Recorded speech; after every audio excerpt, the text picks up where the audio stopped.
could we play a quick video from the Dome project?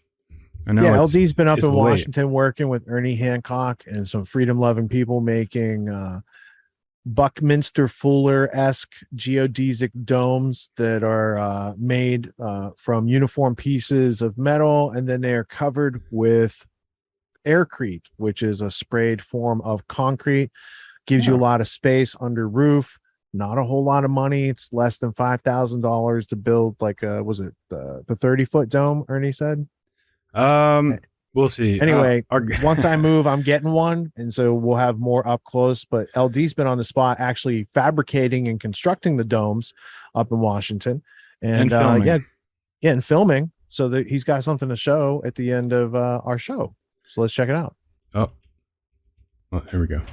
Okay, this is a really good example. These were the first, over a decade ago, I started making geodesic domes with 1/2-inch conduit and 16-foot. Because a 16-foot 5/8 dome, I can stand next to the wall and it not hit my head.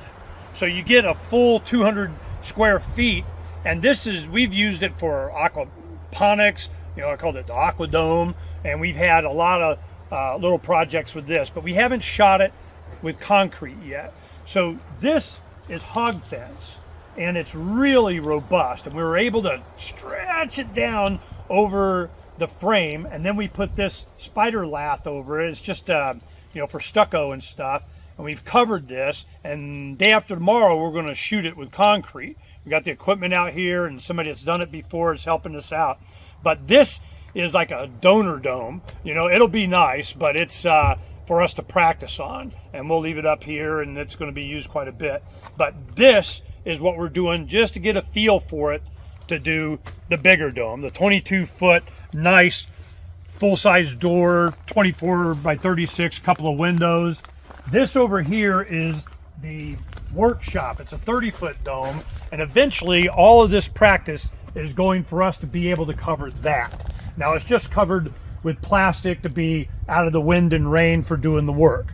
But what we really want to do is to make dwellings for the Liberty community.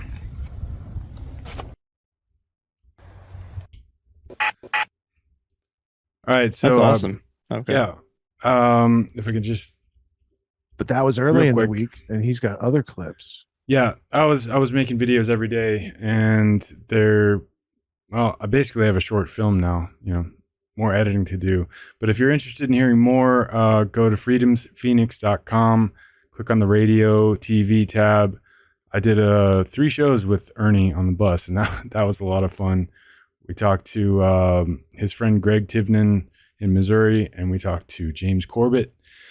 And if you're interested in this kind of work, if you think you might want to do that, and you know how to get a hold of me, reach out.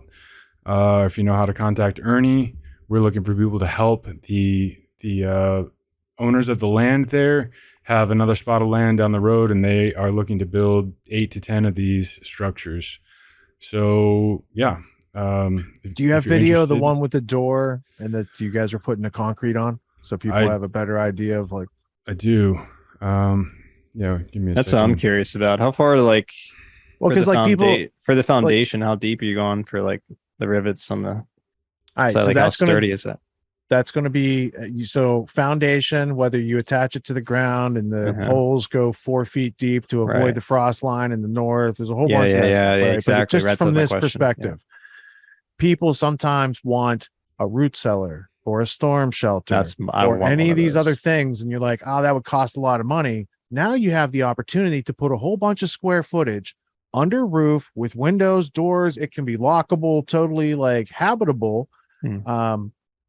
And it's pretty impervious to the elements. It's not going to get picked up and thrown by the wind if you do it right, because the air is just going to go right up and over it, right? Constant temperature inside because it's concrete, and as far as preserving food or vegetables or storage or emergency shelter, these sort of things. Economical structure, very low cost per square foot. Right? If Ernie's getting 200 square foot in that dome, that's probably like a $3,000 dome. What's your cost per square foot? It's not a whole lot. And that's like a permanent structure.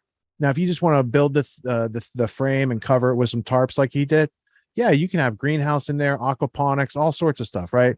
Once you go concrete, it's a whole different deal. My Yeah, idea, exactly, LD, right. was if they could take pictures of the environment around the dome and then print that on vinyl and then make domes invisible to basically the visual That eye would be and the amazing, yeah. sky. Yeah, you can bend light around it some way. There's with a whole some bunch sort of things like- you could do to camouflage those structures. I'm just saying they're pretty cool, and I'm getting one soon. Yeah, But I they're- just they're want them to badass. work out the technique out in Washington before. There, Yeah. right here, he's got it. Let's We're see these gonna be- pictures. I You would, make I them bigger, would, Control I am, plus. I am critical of the ability to be a greenhouse. The hoop house concept is cheaper and does the same thing for a lot less. And there's a lot more space Depends you can on what utilize. your green is. Yeah, I guess. Yeah, depends. Fair enough. I'll leave There you it. go. Well, I hear these things can be useful for fungus growing as well. Yeah, that's true. That With a would paper, be a perfect. a Oh my paper- god. Yeah. paper walls, basically. Yeah, dude, I didn't even think about that, but it would be a perfect microclimate for growing Dun, fungi. dun, dun. Saving the future. The oyster one line at a time. mushrooms and the safari caben. Oh wait, I didn't say that. Oops. Liberty cat. What? Oops. I mean cordyceps and lion's mane. Yeah. Here, if you want to look at this other one, let me play this one real quick. What we're doing with this dome, it's a 22-foot dome, which is pretty big. It's easily a small house, and we're trying something different. We want to be able to incorporate a porch, have standard size 24-36 windows, a full-size door on a foundation, and we'll be done prepping this then by tomorrow. And it takes 3 guys, probably if you started from scratch, 3, 4, 5 days, it depends. And as we get better, it'll get a lot easier and cheaper, so we can occupy the land with attainable housing. All right. That's awesome. What was go the ahead. inspiration for that? Well, Ernie's been building these things for many years. Okay. Okay. He's been doing having a workshop or a greenhouse, that type of thing. They sold off their property in 2020. They did the Love Bus tour. They got rid of a bunch of stuff. Yeah, They went during around the COVID, they country. went on tour. He Yeah. would. That's totally his personality. Absolutely. Yeah. And well, he needs to build Donna a house, and he wants to have this cool spaceship looking house. So Nice. Donna is his wife, and she is awesome. They were really sweet. Getting to know them, getting to do some work from the bus. And here I'm pulling up the vision of the. Do you have an end product of one of these by chance? If you could look at it? Just out of curiosity. end product? see. Well, Or- here I'm trying to or- find the futuristic spaceship looking structure that he wants to build in Arizona. Yeah, Oh, there's yeah. the vision, and then there's the current project. Yeah. But they do have concrete on it. Here, so this Nice. guy, I don't know if you can see. Oh, that. that's badass. And he has an animation. There's a guy in San Diego that's done this, and the same thing with, I can't remember. Rich might remember the name of the spaceship he has with the kind of digital pirate. Anyway, Jesus, dude. Spaceship Earth. Spaceship I got Earth. his Oops. news. no, it's like a hover. I'm It's like joking. a I'm joking. No, it's the precariat. The precariat. precariat. There you go. And it's There you not go. on the. I grabbed the newspaper, but the answer wasn't on here. But I remembered when I grabbed the newspaper, it's the precariat. The That's how precariat. memory works. Freedom. Anyway, Phoenix. somewhere on his website, freedomsphoenix.com, you can find a video of that.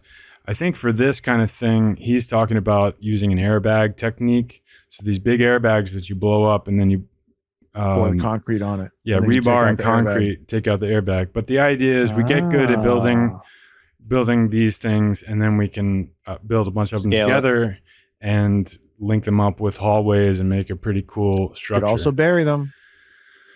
bury Yeah, them they're too, A natural little more concrete on the structures outside. that are Just bury that thing. Now you got natural underground bunkers. structures, very stable using basic geometries of nature and stability and Yeah. form. Ever try to Yeah. crack an egg, pushing down on it? So yeah, Fair enough. if you want to know more, go to freedomsphoenix.com, find his Telegram channel, and we've actually started another Telegram channel. But we're gonna make a special editions page. The Love Bus tour was a special editions page. We'll be posting all that stuff there, and yeah, that's a good way to get in contact if you're interested in working on a project like this. And you can, I've been posting to Twitter, and I just got another timeout for that same tweet. So, sorry about that, dude. No, Stay off Twitter. That's part of the game, huh? Yeah.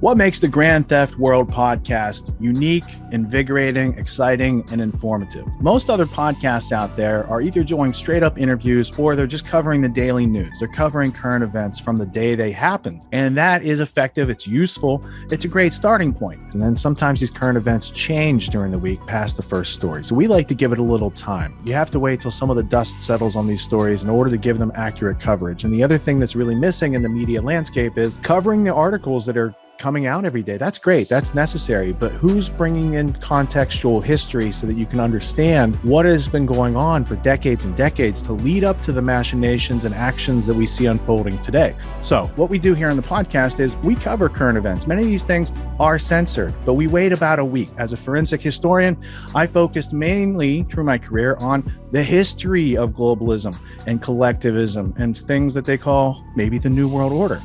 There's a lot of facts to these sort of circumstances, groups, events, activities, working groups that they've had over time. So for Grand Theft World listeners, we not only break down the current events, most of which that are censored during the week, we provide you with contextual history, we give you the source notes, the references, we do deep dives, and this really empowers you with an understanding of context and history so that you can make more informed decisions in your life. There's also a community, a membership where you guys can actually ask questions and we can get into the show and we can share evidence.